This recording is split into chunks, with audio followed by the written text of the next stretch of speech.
Support for this and all the free content of Addressing Gettysburg is made possible by our patrons over at patreon.com/addressinggettysburg. Okay, it is 1:30. Let us begin. Once again, it's so nice to have everybody here. My name is Barb Sanders. I'm the education specialist at Gettysburg. It is the most fun and exhausting job in the park. And it's nice to be able to talk to all of you for our lecture today, which is called Beyond Lincoln, How Veterans, Politicians, Poets, and Filmmakers Address the Changing Meaning of the Civil War. Just a couple of words before we begin. You have to come up with the title of your lecture before you start the research. So I don't have a filmmaker that I'm going to quote because Steven Spielberg was who I had in mind. Were any of you at the Dedication Day ceremony when Steven Spielberg spoke? It was madness. People will do anything to get to a famous person. That's what I learned that day. But I reread his speech, and I just didn't include that. And that brings me to my second point, which is so many people have spoken at Gettysburg. So many. So if I don't get to the person that you're hoping that I talk about, I do apologize. There's no way I could get to everybody. I've selected a cross-section of people for us to talk about. And once again, I will be going through a great deal of material and talking fairly fast. And I hope that you enjoy it as much as I've enjoyed kind of putting this together. Dave, my pastor, is here. I was just telling everyone that I already gave this once, a iteration to the Young at Heart group at our church. They seem to like it, but they're the easiest crowd in the world. Right? they're a very nice crowd. Okay, so I will speak to one filmmaker, a documentary filmmaker, Ken Burns. Documentary filmmaker Ken Burns, in his address at the 2008 Dedication Day ceremony, November 19th, referred to Lincoln's Gettysburg Address in the following way. He said it was the moment when a handful of carefully constructed sentences altered the course of human events. But what about the myriad of other groupings of carefully crafted sentences delivered on or near these historic fields of battle? There's all kinds of occasions why people come and give a speech at Gettysburg. There were the monument dedication speeches originally. There's the Dedication Day, November 19th, Gettysburg College graduation. The Martin Luther King Jr. Committee brought a lot of civil rights people in to speak.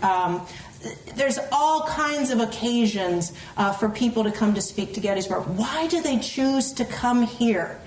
It all began with Lincoln's 272 words. So we're going to review the Gettysburg Address for just a minute, but I want to first ask, I want everybody to think of a great speech you were at, not a lecture, very different. A great speech you were at or that you saw on TV or what have you. Think about that. What made it great? And I just want to hear it from a couple of you. What makes a speech a great speech? Yes? It creates emotions in you that surprise you. Okay, it connects you. Something connects and maybe even inspires you. Yeah. Inspires you to action. Very good. Yes? It gives a vision. Gives you a clear vision. Yeah. Okay? Visionary. Very good. Excellent. Yes? A memorable line. Yeah. What's that? A memorable line. A memorable line or catchphrase. Okay. Okay. Good. Excellent. Very good. Yes? The timeliness of it. The timeliness of it. Oh, thank you. Oh, you're leading right into where I wanted you to go. I'll stop there because I'm ahead, right? So a great speech has all these things. It puts everything in the proper context. One thing we don't get from transcripts is it's meant to be delivered, right? So we can read it. It inspires you. It calls you to action. Well, when we look at Lincoln's Gettysburg Address, first you got to turn this on. Then you go. Okay, so this is the first half of the Gettysburg Address. The Gettysburg Address is brief, right? That's one of the reasons I think why it is so great. It's almost poetic in its nature. It's 272 words. Some people say 271. 271 or 272 words, just 10 sentences.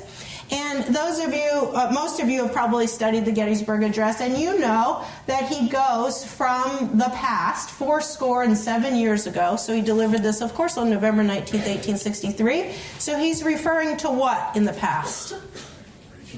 The Declaration of Independence. Our fathers brought forth on this continent a new nation, conceived in liberty and dedicated to the proposition that all men are created equal. He's setting up that context and talking about the past. And then a great speech, his speech goes to the present.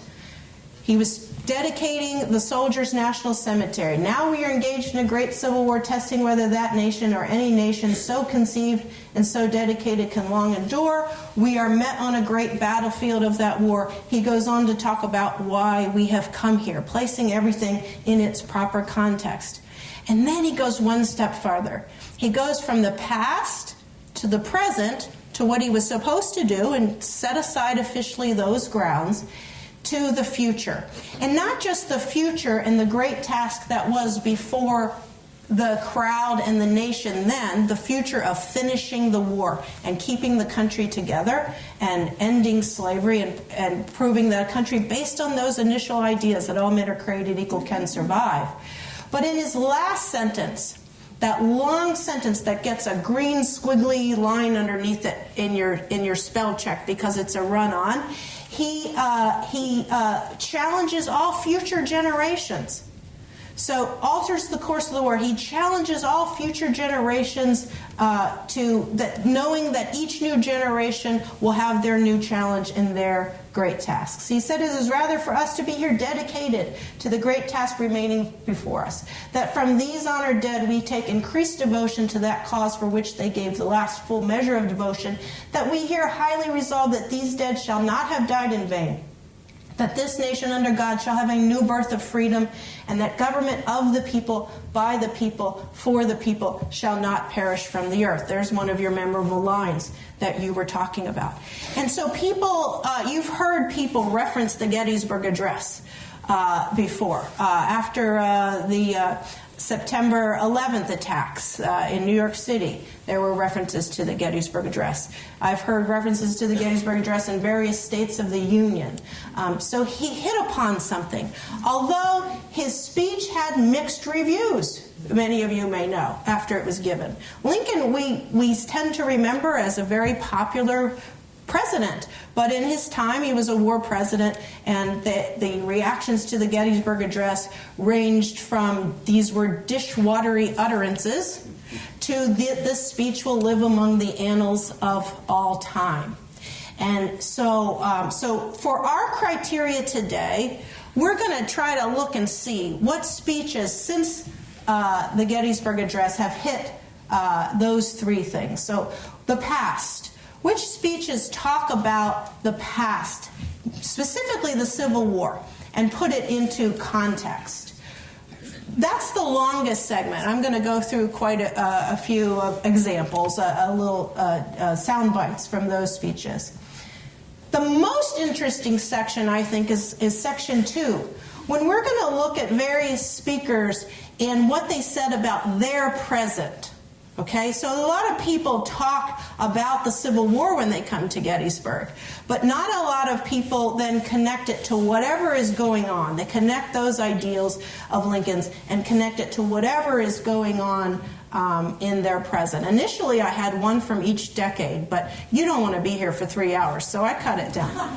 Okay, and a lot, the best speeches, there are some speeches, there's speakers you may be wanting to hear from. I had to make choices, and so sometimes if there wasn't anything new in that, I moved on. For example, there are a lot of speakers in Gettysburg during the Cold War speaking about the Cold War, so I tried to pick one or two. Our third section is the shortest section today. And that is the very few speakers who then do like Lincoln did and go and talk about the future and set, as you said, Al, set a vision, have a vision for the future, and indeed call the audience and future generations to action. give you something to do. So there'll be very few of those at the end. We'll go through them. You may agree with some of their calls to actions. You may vehemently disagree with some of their calls to actions. But what we're going to do is we're going to use these three things to determine what are some of the other great speeches that were delivered here in Gettysburg since the Gettysburg Address, whether we agree or not. Because as I've already established, there were a lot of people who didn't agree with the Gettysburg Address and what it was trying to say and how it said it. So are we ready? Miss? Yes. Is Lincoln in that picture? Oh, Lincoln is in this picture. Where is he? It's a little fuzzy. Right here. There he is. Old Abe. This morning at Reading Adventures, we were doing that name game. Abe, Bobe, Banana Benefit. I won't do it for him, but there he is. There he is. Okay, so let's begin with the past. What did each of these speakers say about the Civil War when they returned to the fields of Gettysburg?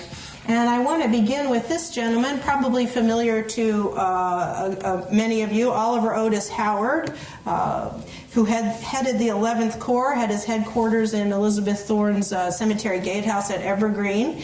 And he delivered a speech on July 4th, 1865, when they dedicated the cornerstone of the Soldiers' National Monument in the Soldiers' National Cemetery. So that's the one right down there in the middle of the semicircle of Civil War graves.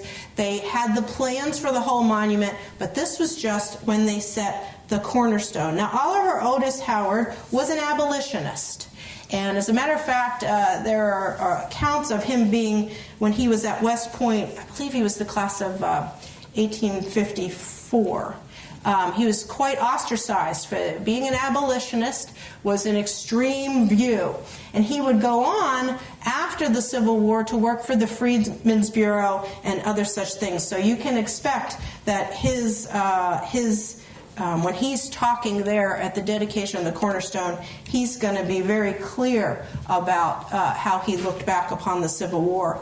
And he in part said, God grant that what he planted, nourished, and has now preserved by his blood, I mean American liberty, may be a plant dear to us as the apple of the eye, and that its growth may not be hindered till its roots are firmly set in every state of the Union, until the full fruition of its blessed fruit is realized by men of every name, color, and description in this broad land. 4 years later, on July 1st, 1869, the Soldiers' National Monument was dedicated. And one of the speakers that day was, of course, the old snapping turtle himself, General George Gordon Meade. And he talked a good deal in his speech about the horrible consequences of war in some detail, as he, of course, would know firsthand.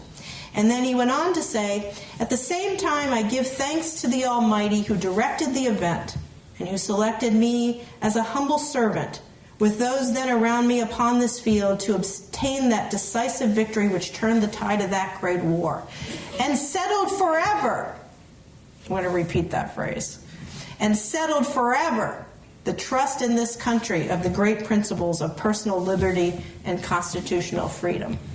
I'm not sure they settled that forever, but that's what he was hoping. So both Howard and Meade gave pretty powerful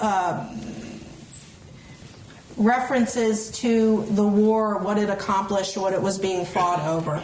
But nobody, the following gentleman did not mince words in any way, shape, or form. And this man was also at the dedication of the Soldiers' Monument, right there with George Gordon Meade. And he was Indiana Governor Oliver P. Morton. Anybody ever heard of Indiana Governor Oliver P. Morton? Oliver Morton was a Lincoln supporter, and he's not going to mince words. He said it was an open field. The terms were nearly equal, and steady northern valor, animated by the love of country, was to meet the boasted chivalry of the South fighting for slavery. Sweep it from the field, strip it of its meretricious plumes, and give the Confederacy a fatal wound. And later on, the quote we see here, he said, "The rebellion was madness. It was the insanity of states, the delirium of millions, brought on by the pernicious influence of human slavery. The people of the South were drunk with the spoils of the labor of 4 millions of slaves," etc., etc. I wish I could hear a recording of that speech, because I have a feeling he was pounding some fists there. Jump ahead a little bit to 1904, to a speaker here in Gettysburg who, oh shoot, I didn't write it down here. I believe it was Memorial Day, who presented a more balanced view on the causes of war, perhaps while acknowledging the valor of the soldiers. So he's trying to play to his crowd, play to his room, and you'll recognize him right away. And that was, yes, Memorial Day, good. President Theodore Roosevelt in 1904. He said, "But this victorious war of ours meant the bestowal of civil rights upon the freed slaves, and at the same time, the stern insistence on the supremacy of the national law throughout the length and breadth of the land. The war left to us all, as fellow countrymen, as brother, the right to rejoice that the Union has been restored in indestructible shape in a country where slavery no longer mocks the boast of freedom, and also the right to rejoice with exultant pride in the courage, the self-sacrifice, and the devotion of alike of the men who wore the blue and the men who wore the gray." So he's talking about what the Civil War resolved, while acknowledging the individual soldiers on both sides. He went on later on in that same speech to say, "But the soldiers who won at Gettysburg, the soldiers who fought to a finish the Civil War and thereby made their countrymen forever their debtors, have left us far more even than the memories of the war itself. They fought for 4 years in order that on this continent, those who came after them, their children and their children's children, might enjoy a lasting peace. They took arms not to destroy, but to save liberty, not to overthrow, but to establish the supremacy of the law." There are a lot of speakers who talk about the Constitution, the rule of law, or the Declaration of Independence, or any of these things. Very few can do it in a concise manner. Theodore Roosevelt did a pretty good job of that. Another president that spoke here is Woodrow Wilson, who spoke on at the 50th reunion of the Blue and the Gray, specifically on July 4th, 1913. He didn't want to speak here, I am told, but he spoke because he knew he was going to have a national audience. So like Lincoln, he had a message, he had a vision. 1913, in addition to the reunion of the Blue and Gray, what's going on in the world? Right? So Woodrow Wilson, he's going to look back at the Civil War with an eye to hopefully staying out of World War I. Right? He made campaign promises to stay out of the war. His speech since then has been fairly well criticized for being one of reconciliation and not acknowledging any cause or consequence of war, but just being about the hands across the wall only, and reconciliation between soldiers.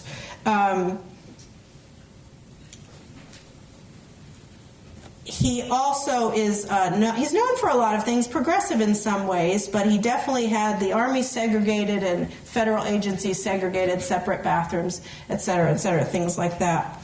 He spoke about the Civil War in this way: "But 50 years have gone by since then, and I crave the privilege of speaking to you for a few minutes of what those 50 years have meant. They have meant peace and union and vigor and the maturity of a great nation.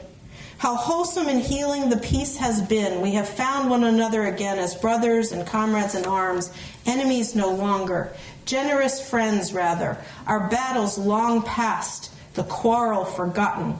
How complete the union has become, and how dear to all of us, how unquestioned, how benign and majestic, as state after state has been added to this, our great family of free men."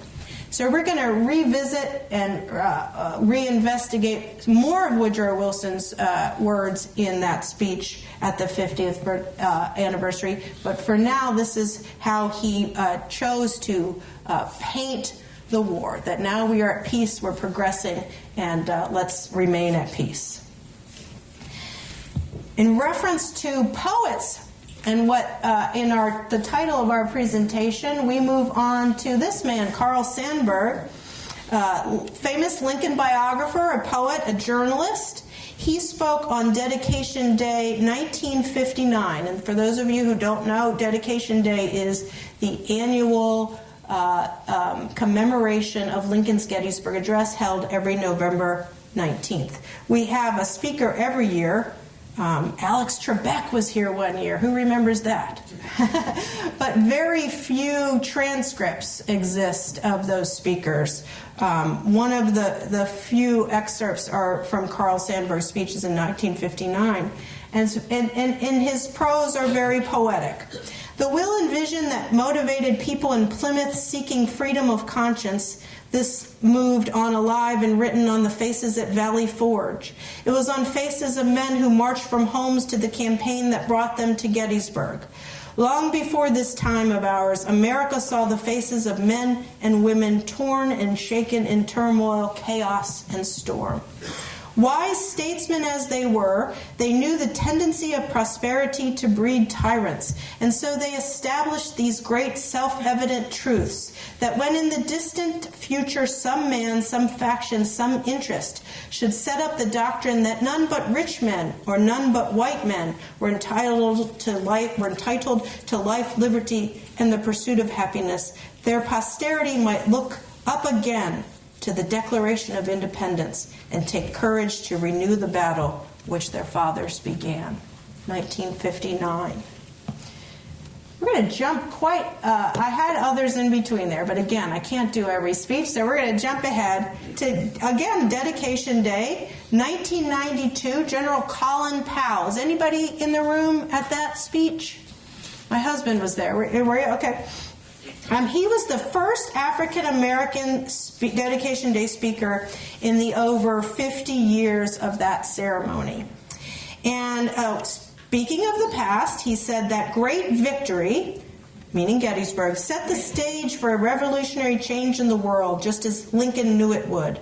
The preservation of the American Union and the struggle for basic human dignity that became its primary motivation established the foundation of America's growth. Politically and economically, we became the world's leading power. Our example proved to people everywhere what liberty and harness could do, what powerful values could create, what a union of free men and women were capable of accomplishing. And my favorite line from his speech, Jefferson gave the world the words of freedom. Gettysburg gave the world the blood of freedom. That's good. That's your memorable line that you were talking about, right? Isn't that good? That's a good line. On to 1993. We're going to stick with Dedication Day. Who was there at this one? Some of our staff people were there at this one, and they were excited to meet Shelby Foote, but he was cantankerous. That is true. That's what I've heard. He was a great storyteller, but also quite cantankerous, they said. He wasn't really too interested in meeting and greeting. But he came for a job, and that was to deliver the 1993 Dedication Day address. And he, in part, when speaking of the Civil War, said, my great-grandfather, who commanded the... Bob, do you know how to pronounce that? Noxubee cavalry at Shiloh, would have denied fervently that he and his compatriots were out to destroy government of or by or for the people. In fact, he saw it as being rather the other way around. I was going to try to do this in Shelby's accent, slowly, but I can't do it. And so did those who served under and over him in the Confederate ranks. In time, even those who had opposed him fiercely during the 4-year conflict would come to agree in large part with Lincoln's war-scorched vision. That would be part of what became known as the Great Compromise, whereby Southerners agreed that it was best all around, that the Union had been preserved, and Northerners agreed, although some with equal reluctance, that the South had fought bravely for a cause it believed was just. In the light or shadow of that compromise, I suggest that we remember here today that roughly half of the 50,000 casualties on this field were Confederates, many of whom also gave the, quote, last full measure of devotion. We would do well to remember that they too were Americans, deserving as well of our remembrance, our admiration, and, if need be, our forgiveness. One more dedication day, and that is the first female dedication, not the first female invited dedication day speaker, but the first one who came. Anybody know who it was? First female dedication day speaker in 1996. Supreme Court Justice Sandra Day OConnor. She spoke very legally. She spoke of Lincoln and the writ of habeas corpus. It was very, very specific. She stayed in her lane, as you would say, and so very sometimes almost technical speech. And in part, she said, one of the guiding principles of our revolution was that government should not be able to lock up citizens arbitrarily or simply because they raised their voices against the government. Indeed, President Lincoln issued his most sweeping proclamation suspending habeas corpus not to silence political dissent, but to stop judicial interference with the draft. His focus was on military necessity. He understood that a democracy only grows stronger by allowing people to voice their opposition to government, even in the midst of war. He understood that the strength of the Union lay not only in enforced authority, but in the liberties that were guaranteed by the open and sometimes heated exchange of ideas. One more Supreme Court Justice, Antonin Scalia, on Dedication Day 2013. He wasn't the main speaker that day. As many of you probably know, one of the newer things that we do, I think we've been doing it for 10 years though now, on Dedication Day, is to welcome new citizens. They take their oath. And he was administering that oath to the new citizens that day, and he took a few minutes to speak about the past and Gettysburg. And he said, we are a nation of immigrants who have come here for mostly two reasons. First, for freedom. From the Pilgrims in the 17th century to the Cubans and North Koreans in the 20th and 21st centuries. The second reason they came, these immigrants, was for opportunity. My father, who was the most patriotic man I ever knew, used to say that in the old country, if your father was a shoemaker, you would be a shoemaker. And in America, you could be whatever you were willing to work hard enough to be and had the talent to be. And his son ended up on the Supreme Court.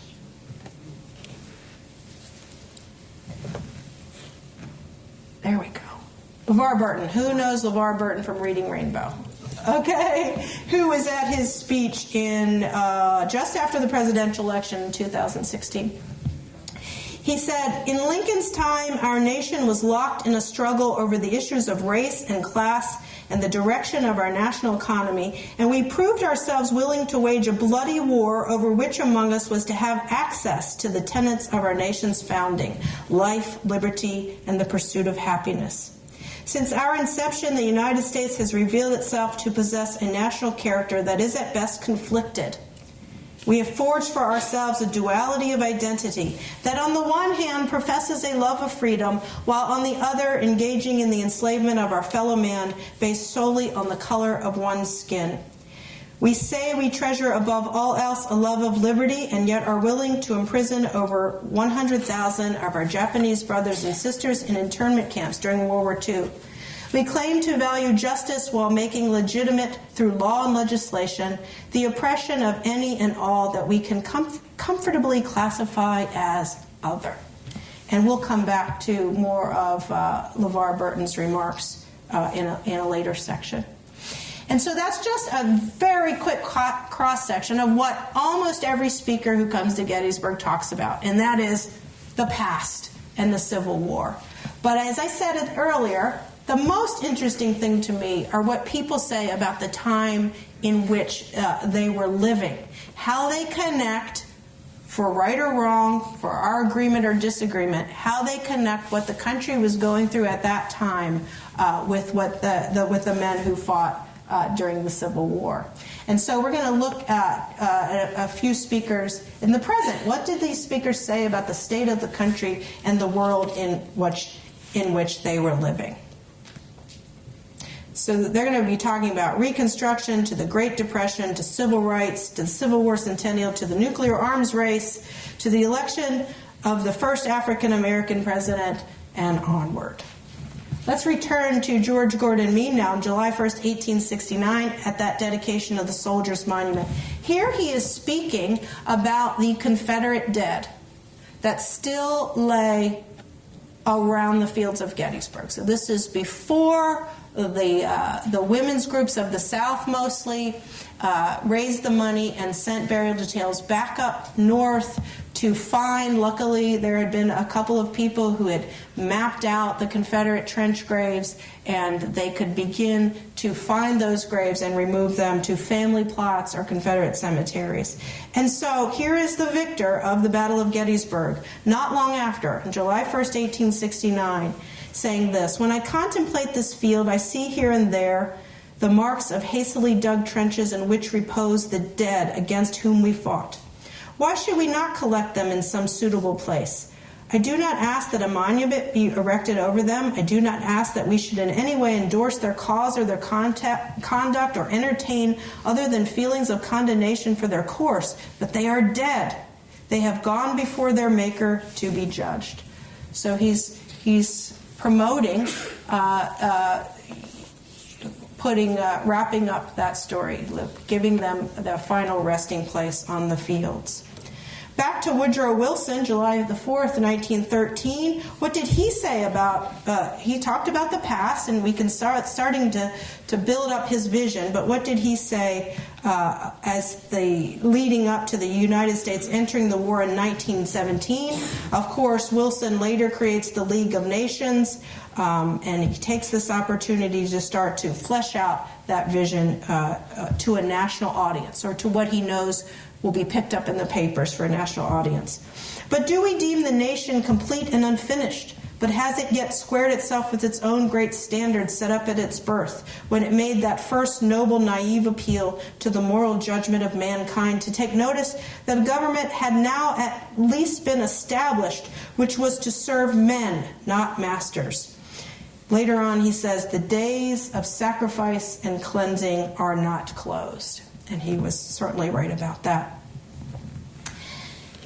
Our youngest speaker is a young woman whose first name I'm not sure of because it's different in various accounts. The newspaper article I read about the I Speak for Democracy contest winner of 1948 called her Clara Chateau.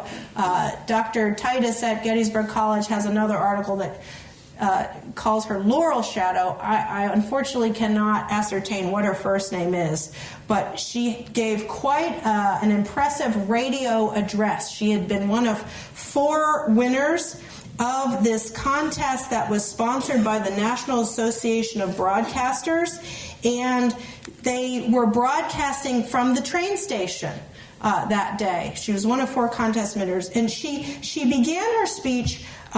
Again, this is 1948. She was the winner in 1947, so we're just talking about right after World War II, of course. And she begins by talking about 4 different young women around the world. She tells a story about Rachel, whose parents were killed in a concentration camp. She tells the story of Yvette, whose parents were shot for protesting in German-occupied France. She talks about a young woman named Toni, the Italian daughter of a newspaper publisher who refused to print Hitler's propaganda. And then she talks about a young American girl named Susan, who had the freedoms of religion, freedoms of speech, freedoms of protest, freedoms of the press, etc. And she went on to say in her address, "In America, we have no fear of expressing our feelings about the government. Our failure to conform is not an invitation to the Gestapo. It is our plain duty to guard our democracy by understanding it, by living it, and by defending it." Dag. I mean, she's talking about her present time, right? But I want to put her over. I just don't have her full speech. I wanted to put her over in all three categories because she's really speaking to future generations there as well. Again, just at Hagerstown High School is where she's from. So anybody here go to Hagerstown High School? That would be amazing. I don't know if she is still around. I can't find much on her. But what a moment for her to deliver that national radio broadcast. I'm going to move on to some commentary on communism and the Cold War, and even modern political parties. Murray Snyder, anybody ever heard of him? He was the Assistant Secretary of Defense in charge of public affairs. I believe that he is this guy right here. But when you do a Google image search, it's very hard to find so many of these people. He spoke in 1960 here in Gettysburg. He said, "It is clear that Mr. Lincoln, in the context of the 1860s, meant all men possess an equal right to live in freedom. The communists also profess a belief in equality. Under communism, all men have an equal right to live in a government-supervised slavery. So I say, the spirit of Lincoln is with us when we join with other free people to bar the spread of godless, aggressive communism." So that's what, there are a lot of references to communism in the 1960s. I picked Mr. Snyder's to represent most of that. Anybody remember this fellow? Okay, yes, Illinois Senator Everett McKinley Dirksen spoke here in 1961. He began by recounting the history of struggles for freedom. So he was talking about the past. And then he went on to his present day when he said, "And today it is the challenge of Cold War born strangely enough in the crucible of hot war. It is the challenge of a despotic, deceitful system with its own prophets, its own holy book, its own specious promises of salvation, its own image of man as a creature without dignity in the everlasting hope of another more glorious life." He went on to say, "But the challenge to freedom is not limited to forces from within. It embraces also those individuals and groups who are increasing in their efforts to expand the powers and functions of the central government and have it intrude more deeply into the affairs of the people." That's a little blurry of an image as well, but lots of images of Dirksen out there. Let's go on to the Civil Rights era, 1963. Vice President at that time was Vice President Lyndon Johnson, Memorial Day 1963. It's going to be, of course, 1963 is a big year for Lyndon Johnson with the assassination of President Kennedy later that year. He came here for Memorial Day. And he said had a lot of very, very memorable lines, a lot of very direct, brief references. And in part he said, 100 years ago, the slave was freed. 100 years later, the Negro remains in bondage to the color of his skin. The Negro today asks justice. Also around that time in that year, what's going on in 1963 in Gettysburg? Okay, right. So a lot of the Confederate monuments are being dedicated, and there's a lot of monument dedication speeches, and many of you know Ranger Dan Vermiglia, who's done entire programs on that, and so a lot of interesting things in there. So I draw your attention to Congressman Sam Gibbons, who was at the dedication of the Florida State Monument on July the 3rd, 1863, and he spoke very directly to what was happening in the present day during the Civil Rights Movement. He said, "The burden for the fight for freedom now rests on us who are here. As responsible Americans working for better human relations, we abhor the use on our citizens of the snarling police dog, the fire hose, the electrically charged cattle prodding stick. As responsible Americans working for freedom for others throughout this troubled world, it is our duty to practice freedom and equality here in America. We cannot hope to win men's minds in the battle with communism if America becomes a land in which freedom, equality, and opportunity are reserved only for the white man. I just would note, on the same day that this monument was dedicated, just down the ridge, the South Carolina monument was also dedicated with remarks from Governor George Wallace of Alabama, who said in part that, and I couldn't find the complete transcript of his words, but this excerpt, that South Carolina and Alabama stand for constitutional government, and millions throughout the nation look to the South to lead in the fight to restore constitutional rights and the rights of the states and the individuals. So just two examples of the variance of topics and perspectives as the Confederate monuments were dedicated. The next one was a little bit later. Still a lot of struggles going on, and I don't have a lot of information on this, but one of the Gettysburg College professors drew this to my attention, and I don't have context on where exactly he spoke and on what occasion. Do any of you know C.T. Vivian? He's a civil rights activist, what they called a lieutenant of Martin Luther King Jr. and a minister. He recently, in the past, 6 or 7 years, I think, received the Congressional Medal of Freedom. He's still alive. He's in his 90s. And he rewrote, almost everybody who comes to Gettysburg rewrites a line or two of the Gettysburg Address. Usually it's, a riff on 7 years ago, right? Or of the people, by the people, for the people. He took, and I have it here if anybody wants to see it later, he took the entire Gettysburg Address and rewrote it using many, many of the phrases, and talks mostly about nonviolent fight for equality. And so I just pulled one of those. You can see how this comes off the Gettysburg Address. He said, "It is for we who live in the spirit of democracy, justice, and truth to dedicate ourselves to the unfinished work so nobly done here at this place, dedicated to great tasks that remain before us. Freedom for all peoples, a nonviolent authoritarian world, nonviolent resolution of human a non-authoritarian world, nonviolent resolution of human conflict, the end of law as an end in itself, the birth of," and I think this might have been a typo, I couldn't quite piece it together, "the birth of so living through struggle we might define what it means to be human in the 20th century as they who died here so attempted in their century."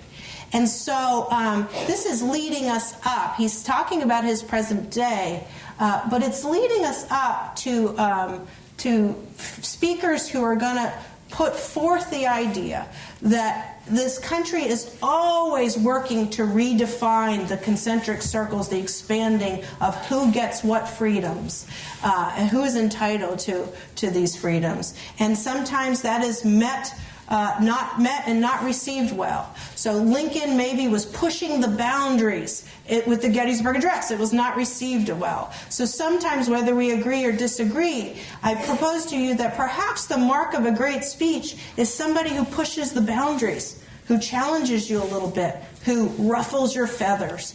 And our last section today has a bit of I don't want to ruffle your feathers. I didn't say these things, but your feathers might be ruffled in just a few minutes.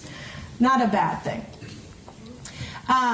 Before we get to that, though, a little bit on the Cold War. Two scientists, Isaac Asimov and astronomer Carl Sagan. So Asimov was a writer and professor of biochemistry. He was known for his work in science fiction and popular science. He spoke at the 1981 Gettysburg College graduation ceremony. He had a speech prepared. A good bit of my research for this I did in the Musselman Library Special Collections at Gettysburg College. They don't have all the college graduation speakers. They have some. He had a transcript. He had something prepared to deliver, but he delivered almost none of it. He had gone around and wandered the battlefield earlier in that day, and he had somewhat off-the-cuff reflections on battlefield monumentation, the fact that he saw the Confederate flag flying in town, and he went on to talk about the interdependence of the United States in the Cold War. In part, he said, at the present moment here in the United States, we apparently... No, let's move on to this because I'm running out of time. If we must compete with the Soviet Union, let us compete with them in this. Let us build bigger and better space stations for more and worthier purposes until they are willing to throw in their lot with us and in common with the rest of the world. Continue to expand humanity outward and outward in numbers and power and knowledge until finally we can put up an eternal flame and speak of eternal peace in a world united, and perhaps we can put that up on the battlefield of Gettysburg as well. Carl Sagan spoke at the Eternal Peace Light Memorial in July of 1988. He did talk about the past. He in part talked about the Civil War, he said, was mainly about union in the face of differences. He said that the real triumph at Gettysburg was not, I think, in 1863, but in 1913, when the surviving veterans, the remnants of the adversarial forces, the blue and the gray, met in celebration and solemn memorial. His speech is very brief, very, very brief, and it's very focused on nuclear disarmament, and he makes a really good case. He said, 1,000 times 1,000 times 1,000 is a billion. In less than 1 century, our most fearful weapon has become a billion times more deadly. He goes from the mini ball onward. But we have not become a billion times wiser in the generations that stretch from Gettysburg to us. Today, the United States and the Soviet Union have booby-trapped our planet with almost 60,000 nuclear weapons. 60,000 nuclear weapons. Even a small fraction of the strategic arsenals could without question annihilate the two contending superpowers, probably destroying the global civilization and possibly render the human species extinct. Ken Burns, November 19th, again, 2008, he said, "We find ourselves today captive again to the forces that threaten the Union from which so many of our personal as well as collective blessings flow. The dogmas of the past are inadequate to our stormy present. We know that the fiery trial through which we pass will light us down in honor or dishonor to the latest generations. We sense again that we might be the last best hope of earth, and we heed the voice of our wise father Abraham, sense through tears of our own joy, a higher object and new possibilities for this our momentous time, and welcome a new skinny lawyer from Illinois into our hearts and prayers." So he's drawing the connection. Of course, this is just after the election, first election of President Obama, and I was there that day and remember his words. Have any of you met Ken Burns? He's the most positive person, like you know, he's very excited about things. And then I want to go to historian Doris Kearns Goodwin, who was here at the kickoff of our sesquicentennial events on June 30th, 2013, and who faced vehement response for her connecting very specifically things that had occurred, I think that week, or earlier that summer in the Supreme Court. She said, each generation faces its own chapter in the struggle for man's unending search for freedom, was dramatically illustrated this week with several stunning decisions on the Supreme Court. On the one hand, a critical section of that same 1965 Voting Rights Act, which had stood for 50 years, was struck down. On the other hand, the struggle to end discrimination against gay and lesbian Americans took a giant step forward when the Supreme Court declared unconstitutional the Defense of Marriage Act and also nullified California's ban on same-sex marriages. There was a lot of reaction to Doris Kearns Goodwin's speech that day. Lastly, before we move on to our final section, we return to Levar Burton, who spoke once again in 2016. He said, It was a very emotional speech. I was there that day as well. I remember you could feel it. He was very emotional that day. He said, "I will confess to you at the outset that recent events in America have caused my heart to be disquieted and full of dismay, and my soul is discomfited. 15 decades later, these very issues," he had talked earlier of race and class and the direction of our national economy, "these very issues confront us still, and the promise of America has yet to be delivered to too many of her children. So exactly what part of all men are created equal do we continue to fail to grasp?" So there, in conclusion on that section, there are a lot of people then who not just talk about the Civil War, but who bring their perspective, whatever it may be, to current events and what's happening. But our last section is our briefest, and that is how many of these speakers follow Lincoln's example and provide a call to action and a look into the future. We have not very many. So this will be our last section. Which speakers laid out a vision for the future of the country and issued clear calls to action? I got to tell you, the time goes so fast when you're standing up here. I hope it does for you as well, but is it really 2:20? I couldn't wait for it to get to be 1:30, and now it's 2:20. Okay, here we go. President Woodrow Wilson, we return to him again from the 50th reunion of the Blue and Gray. He said, "Here is the nation God has builded by our hands. What shall we do with it? Who stands ready to act again and always on the spirit of this day of reunion and hope and patriotic fervor? Come, let us be comrades and soldiers, yet to serve our fellow men in quiet council, where the blare of trumpets is neither heard nor heeded, and where the things are done which make blessed the nations of the world in peace and righteousness and love." So is he talking about neutrality here?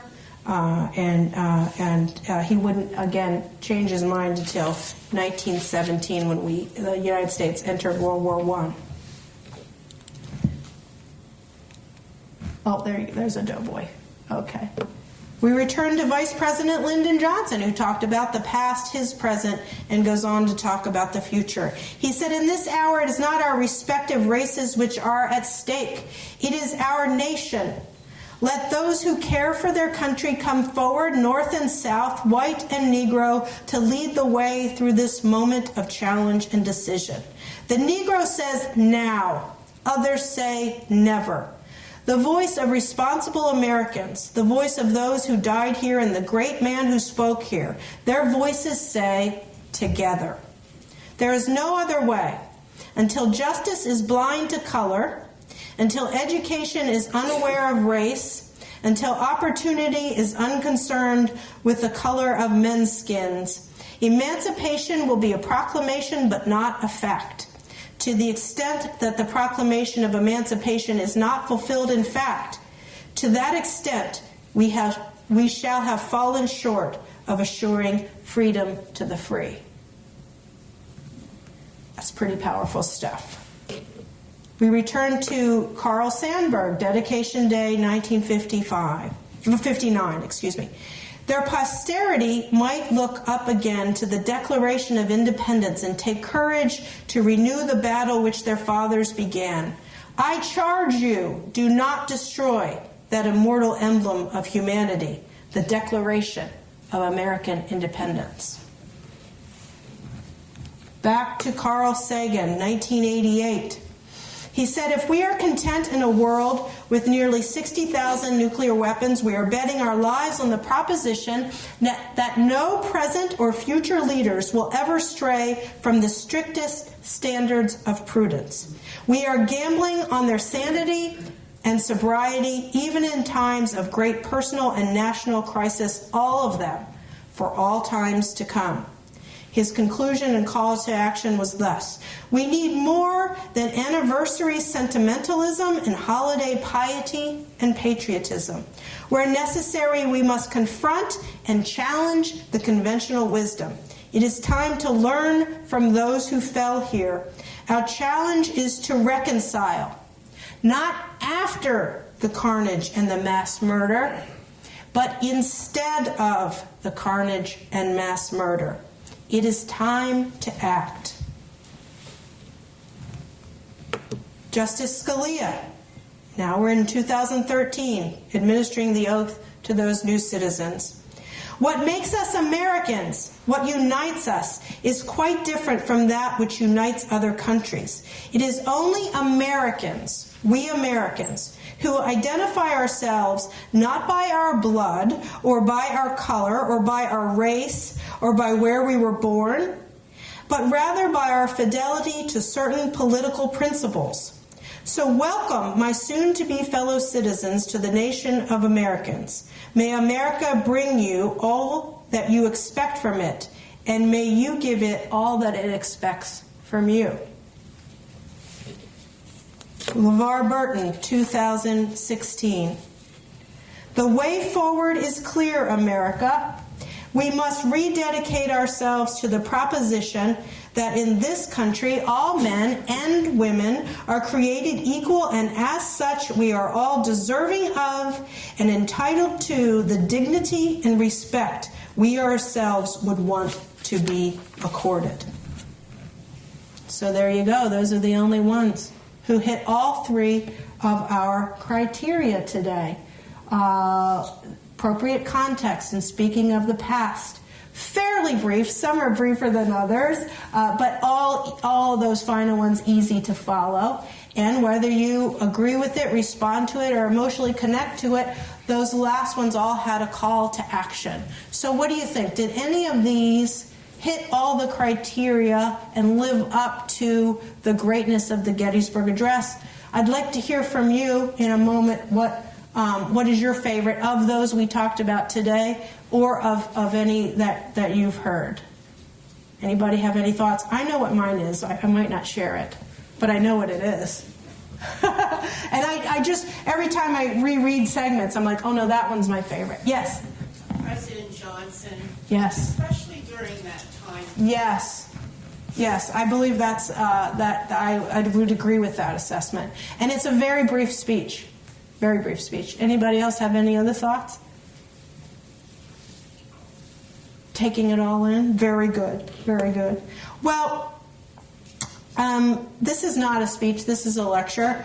But I have a slight call to action today, and that is for all of us to remember and to act on the ideals expressed in the Gettysburg Address that were revisited with just about every other speech at Gettysburg since, because at its core, those ideas and ideals in the Gettysburg Address express what it is to be American. What are our rights? What are our responsibilities? We believe in equality, that all men are created equal. We believe that we are a nation conceived in liberty, that we have basic human rights. We believe in freedom. Civil War brought about a new birth of freedom, a new definition of freedom. We believe in a united country, that we must be forever dedicated to the great task, whatever that is, for which those men fought. And we believe in democracy, that we will fight to maintain a government of the people, by the people, and for the people. We must value not only remembrance of the Battle of Gettysburg and all of history, and paying one's respects, as Lincoln was doing in 1863, but also the necessity to use past events, especially those with human cost, to light our way into the future. And so, to conclude, I return to Ken Burns' 2008 Dedication Day remarks. He said, "We have counted on Abraham Lincoln for more than a century and a half to get it right when the undertow and the tide of human events has threatened to overwhelm and capsize us.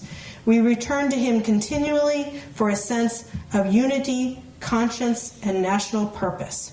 So, no matter who else delivers an address at Gettysburg, and there will be many, no matter how we choose to interpret the events of July 1863, no matter what is facing our nation and our world at the time, and no matter our conflicting visions of the future, we always come back to those 2.5 minutes on November 19th to best explain where we have been, where we are, and where we need to go. The best speeches challenge us to do better. Very few do that. And I thank you for coming along with me on a journey of some that I have found that have done so. Thank you so much.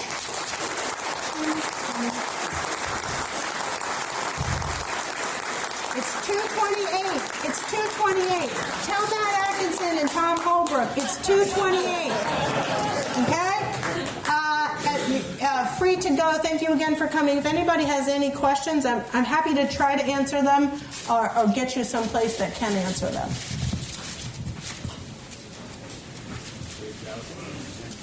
And I do have to say that this is my pastor, Dave Wright, and he spoke at Dedication Day last year, and I have his remarks. And he does go past, present, to future, and I really wanted to work them in. If anybody wants a copy.